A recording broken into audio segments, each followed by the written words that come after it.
IPhone চালালে যে শিক্ষিত বলে এটা না। ধসব বিলালের ভিডিও দেখে তুমি নিজের সফলতা অর্জন করবে সেটা না। রিপন মিয়ার ভিডিও দেখে কমেন্ট করবে, ফলোয়ার বাড়াতে চাইবে সেটা না। যদি যোগ্যতা অর্জন করতে হয় তাহলে তোমাকে নিজেই সফলতা অর্জন করতে হবে।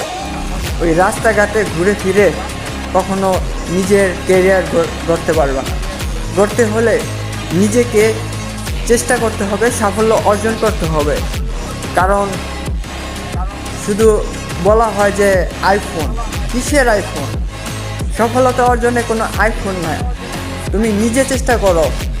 হয়তো তোমার বাটন ফোন আছে, হয়তো তোমার অ্যান্ড্রয়েড ফোন আছে, সেটা দিয়ে তুমি চেষ্টা করো, একদিন সফলতায় পৌঁছাবে। ধসব বিলালের যে ছবি ধান খেতে নিয়ে কন্টেন্ট